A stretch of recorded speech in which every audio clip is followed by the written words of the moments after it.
Olá, amigos e amigas, Diácono Beto Brescancin, da Arquidiocese de Maringá, para o nosso 12º estudo sobre a encíclica Dei Verbo.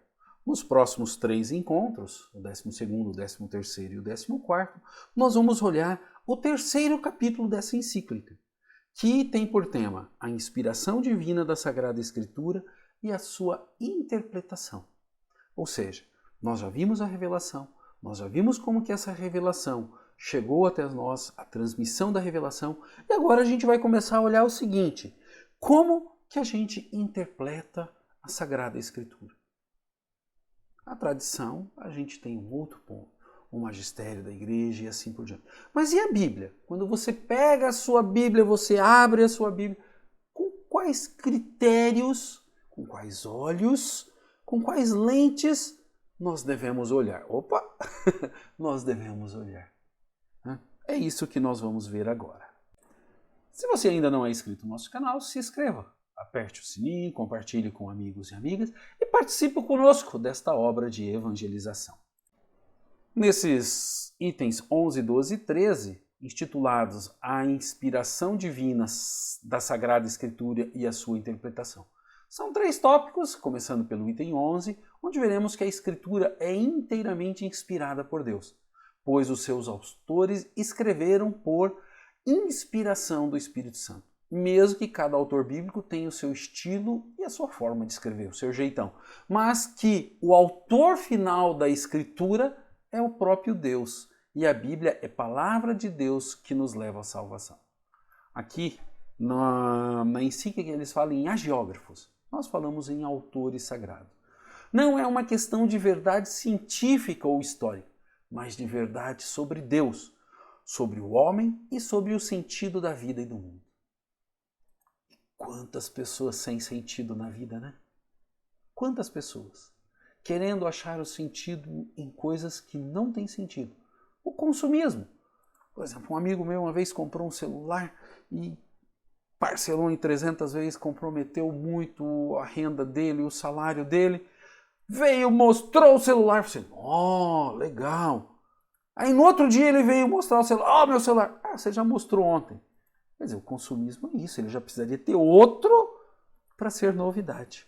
Né? Agora Deus não. O amor, o carinho é muito diferente. Não é algo que passa de ontem para hoje. Às vezes ele aumenta, às vezes ele diminui um pouquinho, a gente se reanima na fé e assim por diante.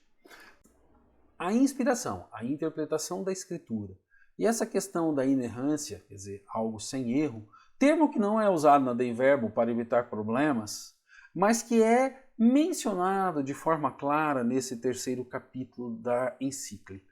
Por quê? Porque ela vai falar que a Sagrada Escritura não tem erros de fé. A revelação contida na Bíblia é de inspiração divina e tem Deus como autor. Desse modo, aquilo que os autores sagrados, os hagiógrafos, afirmam deve ser entendido como sem erro e verdadeiro em vista da salvação humana. Vamos ver o item 11 por completo, e ele tem o título Natureza da Inspiração e Verdade da Sagrada Escritura.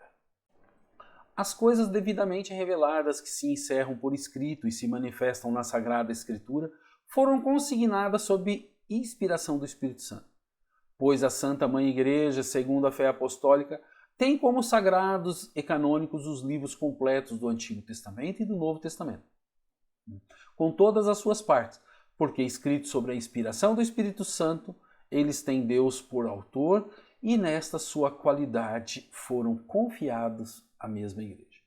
Na redação dos livros sagrados, Deus escolheu homens, dos quais se serviu fazendo-os usar suas próprias faculdades e capacidades, a fim de que, agindo ele próprio neles, escrevessem como verdadeiros autores tudo e só aquilo que ele próprio quisesse.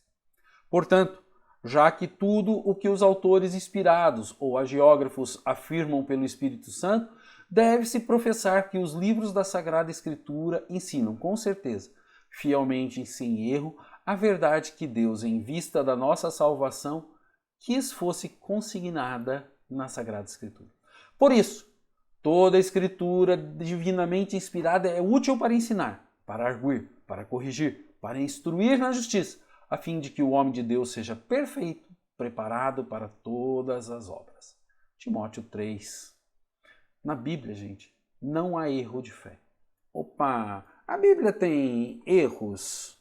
A Bíblia tem erros, mas erros científicos do ponto de vista de hoje, e não do ponto de vista daquele tempo. Mas a Bíblia não é um livro científico, ela é um livro de revelação. E como revelação, ela não erra. Aí é que está. Ela não tem erros. Então, todas as coisas divinamente reveladas que se encerram por escrito, ou seja, as revelações primárias, gente, da nossa fé, estão contidas na Bíblia. As secundárias, não. Nós já vimos um pouquinho disso. Se alguém falar, ai, Deus me revelou, é para você, fica para você, cuida disso daí. Então, se alguém chegar e falar, Deus me revelou e te colocar uma carga, é dele, a revelação é dele em particular. A igreja hoje tem um estudo muito grande sobre isso. Não é à toa, a igreja vai falando assim, revelou. O próprio tempo diz muito disso. Então, o que acontece? Os erros da Bíblia, eles são erros naturais. Ah, mas a Bíblia está errada, fala que o coelho é ruminante, por exemplo. Ah, o coelho ele é roedor. Ah, é um erro? Não. É um erro depois que nós inventamos a classificação de roedor, de ruminantes e tudo mais. Antes não era. Então a gente tem que entender isso daí. E perceber que o objetivo da Bíblia não é ser histórico ou científico, mas um livro de revelação de fé, que mostra como que o povo escolhido foi vivendo a fé no Antigo Testamento. E depois a igreja, com os cristãos, foram vivendo a fé. De um outro modo, de um outro jeito, com outros critérios. Quando você olhar isso daí, você vai falar assim, nossa, a Bíblia é perfeita. Por quê? Porque ela nos anima a viver a fé. Caminhamos juntos para o nosso próximo encontro, onde nós vamos olhar mais um pouquinho sobre a Bíblia. Nesse primeiro encontro, nós vimos que a Bíblia não contém erros. Primeiro encontro desse terceiro capítulo, nós vimos que a Bíblia ela não contém erros em matéria de fé. Caminhamos juntos. Paz e bem a todos e a todas.